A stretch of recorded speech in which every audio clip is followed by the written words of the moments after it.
The following items are no longer available for sale from Games Workshop. First edition Gene Stealer Cults, Squats, Demon Hunters, Titanicus, Space Marine, Necromunda, Gorkamorka, Mordheim, Warmaster, Aeronautica again, Man of War, Blood Bowl, Battlefleet Gothic, Trueborn Space Marines, Sisters of Battle, Warhammer Fantasy Battle, the whole game. Ooh. Kislev, before that happened. Kislev again. Before it even happened. Mm-hmm. Dogs of War. I think Dogs of War a second time. And it's too long of a list to name, but an absolute metric ton of units over the last 30 years have been discontinued and moved out of range. Hey everyone, welcome to another Lords of War Games and Hobbies video. This is going to be a little different than what other content you've seen for the last week. Jay and I have had a lot of chats about this, and we didn't want to hop on the train and just rush something out. Just bad at YouTube. You know? Yeah, we post at a certain time every week, and we're going to stick to it, right? That's right. Yeah. But what we want to do today is actually have like a bit more of a logical look at this situation, and not just rage farm and sort of just get upset. We're going to take a look and think about this from more of a calm, kind of even-mannered perspective. We're going to try to put our business hats on. We're going to try to put our customer hats on. And there might be a little bit of ranting going on, too. Only a little? Only a little bit. Okay. I promise.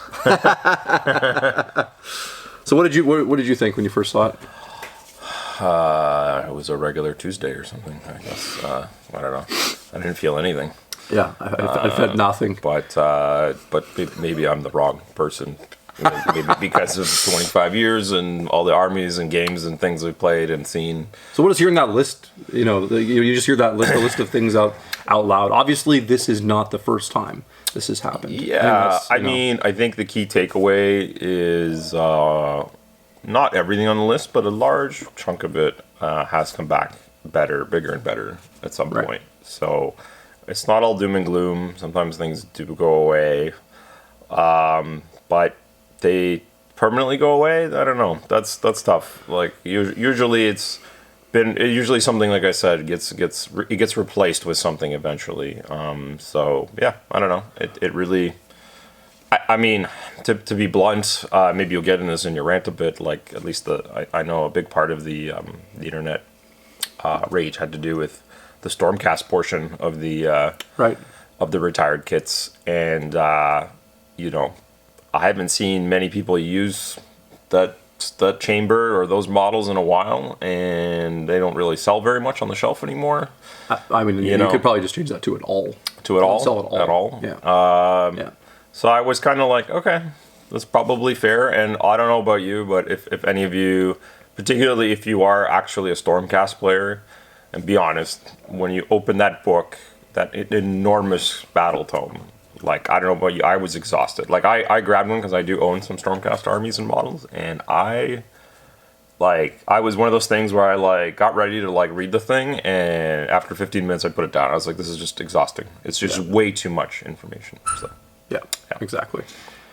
So, I think, I think you've already hit on probably what'll be the bigger kind of thesis of this argument is that I think if you don't want to unless you're willing to make a business case for Games Workshop to keep these models around, you're not really engaging in this discussion in a kind of like a fair way, in a good faith way. No. Because whether you like it or not, Games Workshop is a massive company, and there are obligations that they have. Like it or not, right? There's a guy with an abacus, and he just had to slide the beat over. that was your Stormcast. And you know what? I'll even say that, effectively, a lot of those kits on that list were already, as far as I would say, effectively gone already. And what I mean by that is they were already moved to the direct-only channel. So that, for a shop like us, that means we have to place special orders for customers. There's a lower margin involved. They come in a white box. There's no art on it, so we can't really stock up on those and put them on the shelf because they don't sell. Games Workshop has already done the math and said the reason we move these here is because they don't do well for you, and we're trying to make your business successful and put the things that sell on your shelf. So don't order these, please, unless a customer demands it. And then because of that, a lot of those kits are out of stock almost all the time. And you might think, oh, it's because they sell a lot. No, it's because they make 4. Yeah. And then they sell, and then they don't make any for 8 months. Mm-hmm. So for a lot of intensive purposes, those kits kind of were already on the death knell, like right near the grave or whatever? Yeah, I was just going to add a small bit of history in that late 90s, early 2000 period when we went from having all the specialist games. So Games Workshop store might have, the War Master, the Battlefield Gothic, the Mordheim, the Necromunda, all the 40K, all the fantasy battles, all of that on the wall. They they didn't retire anything in that era, and it almost sunk them. They reached a point where there was the early 2000s, or I don't want to say up until 2010, they had to stop doing all of those. That's when all those games died, and people were very upset. And that was Games Workshop at quite a low point, actually. So they're desperately, they learned from that, and they're like, that's one main reason why they have a cyclical retirement of kits, because it's just, you can't warehouse it all, you can't keep making it. I mean, and all you have to do is like look outside of Games Workshop to see that this is the normal way companies act now. Whether you like it or not, that's a whole different discussion. We can have a political discussion or an economic discussion. We won't go there. But essentially, in today's world, if you're not releasing new things for customers to buy, and a lot of companies rotate out old stuff and retire ranges. Like you can look at Lego. Every year they put out basically every kit they put out is a limited kit. They're only going to produce it for some amount of time. Card games have always been this way. You can look at like technology, like literally has a built-in obsolescence to it. Like so like, it's a little bit like getting mad that PlayStation's no longer going to put out the game you want on your PS3 or whatever. It's like at some point you're going to have to servers for the game. At some point. Yeah. So I want to address a few, not other YouTubers directly, but like I've watched a few videos on this kind of topic, and I think my biggest problem I have is a lot of people that are kind of commenting on it. They're putting only one hat on, right? They're putting the customer hat on. And that's fine. If that's your main perspective with how you interact with Games Workshop, I honestly, like, you're a customer. You're entitled to how you feel. You can be annoyed about it, yeah. You can be annoyed, but a lot of these guys that have these bigger YouTube channels don't actually have any industry experience. They haven't worked in the industry. They don't really know a lot of people in the industry. And they don't have necessarily that background to kind of see behind the doors and kind of know, how things work and how these decisions are made, right? I think to kind of start it off, one person said something, and of course it's about being hyperbolic on YouTube now, right? Oh yeah. AOS is blowing up. Games Workshop is blowing up AOS. Yeah. Blowing it up. That's quite amazing, yeah. What an insane statement. Like, that is actually ludicrous, right? And I saw a lot of Shock Factor that really loved using the, I don't know what they said, 82 kits or something. Yeah. And you're like, okay, maybe the number is 82, but I was like, well, let's look at them really. So... Right? And it's like 20 of them are like Skaven models you probably didn't even know were still even being made. The reality is, if Games Workshop is going to release 100 new kits in 4th edition, which is very, like, probably on the low end, they have to make look at which SKUs can they cut from their range. It's a production thing. It's a sales thing. Whether we like it or not, this has never been more true. New releases sell better than old stuff. Like, it's just the way it is. It wasn't always that way because the rate of new stuff kind of has picked up so much over the years. Yeah, it's like 60% now or more. Who knows? But like Jay said earlier, no one was buying, like, the stuff on the list is when I saw the list, I was like, this is the safest things they could have cut, like, possibly. Yeah. Because I think the only one actually, but I feel like the player base for the Beastmen has already been used to being, like, kicked a few times, so there, I think that was the one that was a little bit, I don't know, not surprising, but I could understand a bit disappointment, because if you really love playing AOS and your favorite army is Beastmen, then you might be like, okay, that's kind of lame. But I want to meet these people. Okay, this is my point. We know two guys that play Beastmen. We know, okay? I know, and that's why one guy is, and I'm like, I like them, right? So and they're actually like, and I actually don't think they're mad. They already knew this was coming. They're very reasonable. Like, that's the thing. So all of these, like, all these people commenting are like getting upset on other people's behalf. And it's like, okay, well, why aren't you collecting Beastmen? Yeah, exactly, like, where's your Beastmen army? And I just think it's kind of a little bit obscene to demand that a company indefinitely produce something. Like, it's... And even like, whether you're like, oh, but Chris, they should update the rules still, because that's only fair. It's like, that's still asking them to make a monetary commitment to something indefinitely, right? Yeah, well, they have to have either extra staff or someone paying attention and writing extra rules and updating things or publishing them. Sorry, that's the other big expense. And all I hear is very the little game's to no not return. balanced. The game's not balanced, and you're like, oh, you want them to keep an extra 100 war scrolls? That's right. Just cause or whatever. Just cause, and balance those with the new units, right? I mean, look, people are going to be like, well, if they're so massive and they have all these resources, they should, it's. So. What's wrong with something being finished sometimes? That's the other thing, right? So one thing I've noticed over the years, like you took that list that we railed off at the beginning, how many of those things are worthless? Oh yeah. We've been having fun with this hyperbole a lot this week. I was talking to we have our staff member Matt, and we did a little impromptu skit where I grabbed a box of sequitors, and Matt pretended to be a customer, and I said, "So Matt, you let me know, out of curiosity, what defines the look of a Stormcast?" He's like, "Well, it's like a big guy with a shield and like a hammer or something," and I was like, and so I pointed at the box of sequitors and the box in the back of it. I'm like, "So like these?" And he's like, "That box of sequitors."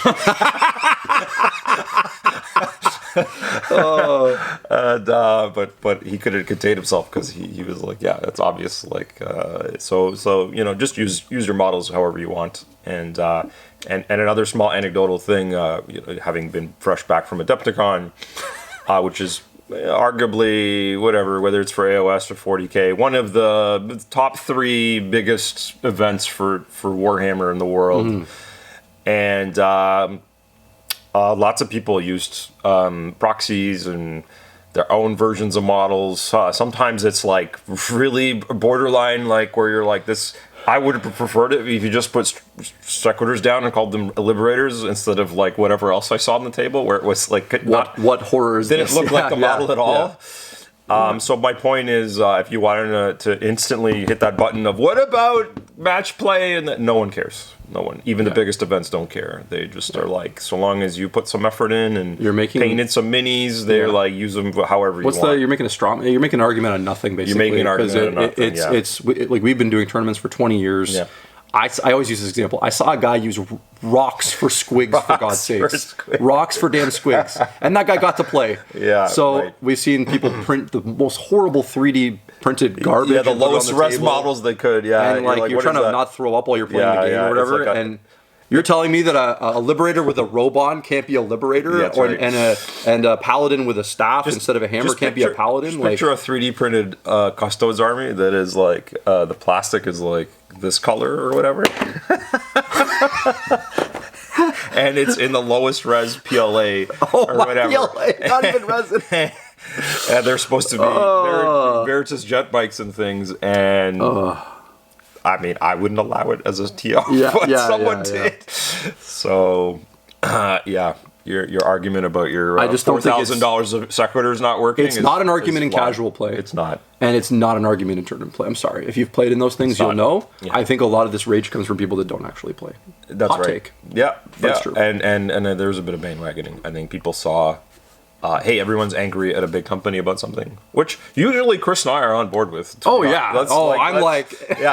Don't get me wrong. Yeah. Don't get me started. You want to get mad at a megacorp let's go. Over gouging? We're there. But this one's a bit... I think the question you have to ask yourself, because a lot of people will say, you guys are just... I'll use I won't use a strong word here, but like, you're losers or you're suckers... for disgusting capitalists, sure, but for basically continue, like they'll make fun of people for just blindly keep buying Games Workshop products, sure, knowing that one day, Games Workshop will come around, hit them with a burlap sack, take them off to. No, they don't do that. Yeah, but steal their models. Yeah. Who is a bigger like sucker? The person that buys models and enjoys them, right? Or a person who needs Daddy Games Workshop to tell them it's okay to use their models. It's true. Right? Yeah. And you'd be surprised how much people rely on. They'll they'll take everything like gospel until as soon as Daddy Games Workshop says something's okay, then they're like, oh, guess what, we could do this. It's wild to me. I don't quite get it. Yeah, we've seen it many times. Yeah. But Chris, I have 5,000 points of Stormcast still in box, and that's just not fair. That's true. And what I say is, well, Timmy, it sounds like you aren't a hobbyist anyways. No, you're not. So I'm sorry to hear that. If it's still Did in a you box. think you were buying stocks? Like this, sometimes I feel like this is where the world kind of gets weird now in 2024. Yeah. There's this weird expectation that like the stuff we buy needs to like maintain, market value or like gain value over time in some weird way. Because I think what's occurred is this greater discussion of everything. The investment culture has with how it's digitized with apps, like how you can buy, sell, and trade instantly on your phone. You see YouTubers with collectibles, box opening, card games. Everything is about like 10xing your money on a stock market type of way. So when your models go to zero, or something you've invested in goes to zero, it's such a horrible thing, and you get outraged by it, and even though it was never meant to be, and it didn't go to zero. Like none of those things happened, right? It's this weird hysteria that happens. Yeah, I think that was another favorite thing. Again, if you've been collecting cards or minis forever, you always get these discussions where someone's like, "Hey, this thing is." It used to be $20. It's $100 now, and our gut thing or the reflex is to be like, "Cool, are you selling it then?" And people are like, well, "No." So then it didn't go up then, did it? So the money's not real until you sell it, right? Yeah. It's like the person who's just excited to tell you how much their house is worth, and you're like, "Are you moving? Are you moving today?" And pocketing all that money and walking into the forest, right. Then it's not real. It's sorry, not real. I'm sorry, it's not real. It actually doesn't do anything for you. It doesn't do it at all. Yeah. I think what these moments tell us, and we try to promote this on this channel as much as we can, so you can go back and watch our other videos. We try to be positive and put forth that sort of constructive sort of element to the channel. But I think what we realize over time is like the people that just do the hobby, and when I say do the hobby, they do all the hobby. They try to enjoy as many facets of it as they can. Mm-hmm. They tend to be a bit more casual about things. Those people tend to not get worked up about this sort of stuff as much. No. And and I think again, it's going to sound insensitive and crass. Sure. But I've said this many times. You can go back and watch that. This particular hobby is not cheap. You have to be a certain I don't know what you want to call it, financial security, comfortability to buy Games Workshop models and play their games without feeling it like that. And if you bought $1,000 Space Marine army and you need it to be worth $600 still 5 years from now, you're probably not in a good position to be doing that. If you went into if that's a mental thing for you, it's not the hobby for you. You really should move on to something else, because it for me and Chris and a lot of people have been doing it. They really enjoy it. It's the phrase we say. It's not that I have to. It's I get to buy these models, and when I buy them, I'm going to paint. The money's gone. It's gone. It's gone. You spend that money, it's gone. It's in my home budget. Yeah. There's a line item for a little bit of money every month for that hobby blows spending. over every month. I always go over it. But that is a completely, that's a loss. There is no. I don't even think about it as, you know what, later down the line. Some years later, sometimes I get lucky. I can sell my army because I painted it and put some work in, and there are people who like buying finished projects, and maybe I recoup a bit of money if I'm really lucky, my money back. But I don't go into it thinking that. I do it because I enjoy doing it. Well, I mean, if you're doing, like I said, if you're doing it from the start with that mentality, are you even doing a hobby at that point? Mm-hmm. You can't commodify every part of your life like that. It just ruins everything that it is a hobby, right? Mm-hmm. You can't pick up a guitar and learn music and then be like, oh, I'm going to sell this guitar in 5 years maybe and make a killing or whatever. It's funny, even crazy, our Chris and I do partake in Flesh and Blood, the card game, and I'm like, it's cute. I have a little app that tracks the value of my cards, and it's like a little stock market thing, and it's a cute, stupid thing. And then even then in my head, I don't care. Reason. Yeah, you can't trade cards with Jay because he doesn't make trades. I will never get that money back, and whatever I get back is bonus. I like looking at them in my binder. And occasionally playing with them, and it's kind of like that's how it is. How the hobby's supposed to be. You look at your models, you like them, they give you some joy. Yeah, did you think as a kid opening Pokemon packs, were you going nuts? Were you thinking about like, oh, I better not, touch this card or whatever? You were like, oh, this card looks cool. I'm gonna like go to the playground Smash my with friend it. with Venusaur. Yeah, right. Yeah, exactly. Yeah. So. Yeah, so obviously this is probably it's full of a lot of controversial takes because we didn't just lean into how everyone's feeling, right? Like, I think it's important to hear things from both sides because at the end of the day, Games Workshop isn't an evil empire. Like they aren't. I've known a lot of the people that have worked there or work there, and it's just people just doing the best they can within the context of their job, right? So. If a department has to make 100 new codes or whatever, someone else is making the decision on what to cut. And quite frankly, like when you look at something like this, I have to almost like clap to say like, wow, they really cut things that people are not going to notice in 1 year. Like, no, I know it sucks to say. This is a pure like little news cycle thing, and it was we got endless entertainment from the the Facebook comments and the YouTube comments. People, Games Workshop did a little dumb thing where they were like, "Oh, subscribe to our thing. We're going to give away some boxes of models," and people are like, "Oh, those models going to be good in 2 years." And I guess like I got my little rant at the end here was that was also funny. The 2 years or whatever. People, I mean, first of all, people are wrong. Those Sequitors are 6 years old. Actually, yeah. And and once again, we touched on they're not useless. They're just, I should have said this earlier, but like actually, so I used to have a Stormcast army and I sold it. And one of the reasons I did, this is kind of like a defense and not a defense of Games Workshop in the sense, I feel like they've actually already been doing this for years. In the sense that like, I bought the Warrior Chamber when they came out in 2015, painted them up. The Vanguard Hunters came out. It was another book. No one's talking about those. Those haven't been seen in... Yeah, where are they? I haven't seen a Vanguard Hunter in a long time. That release, basically, every Vanguard unit was better than the Warrior units. Yeah. So I painted up basically a brand new army. And then they released the Sacrosanct Chamber stuff. Did the same thing again. All the Sacrosanct units were better than the previous 2 iterations. And halfway through painting that, I was like, wait a second. I'm painting like a whole brand new Stormcast army again. And that's fine. But I was like, I'm just going to paint something else because I want to paint something different. So my point is that they already kind of do that a little bit with releases. Like Stormcasts are always going to be like Space Marines. They're going to be the factions that get the most stuff and they're going to get bloated and they're going to get culled back. Oh man, Space Marines have seen so much. Like it's crazy, right? Think of like stuff that you just don't see anymore.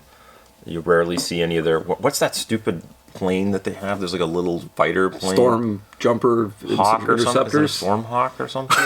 You guys remember that? The little guy. He's like the little weird... Like there's tons of those Marine kits over the years. Yeah. And no one sheds a tear about those. No one's like, oh, my squadron of Stormhawks isn't good anymore. No, we bury their voices in Warhammer community articles. That's what we do. Oh my god. Yeah. Their screams will never be heard. Like, just... It's always like, do you like the damn hobby or not? Like, what do you like? Yeah, it's like you're upset that you have to like keep doing the hobby almost. Like it's like weird. Like yes, I mean for me it's just like, oh, it's a new year, I'm going to do a new army. It's like a given, right? Oh, someme's gonna be like, oh, the bourgeois look at this guy. He gets to buy a new army every year. A whole army every year, like it's just like. Yeah, I also like keep clothes for 12 years and like have holes in them and stuff. So I mean, like you pick and choose where you spend your money, right? Yeah, that's true. Yeah. But I hope. I know most of you don't watch the whole video, but I hope this gives you at least another perspective, whether you like it or not. And if you like these types of honest industry videos, we do a lot of this stuff on the channel, so you can check out our older stuff. You can subscribe so you get our, pops up when we do a new video. It's twice a week, every week. And if you really liked it and you like supporting this and you want to improve the channel, you can become a member on Patreon, and that link's below as well. Until next time, guys, thanks for watching and take care. Bye.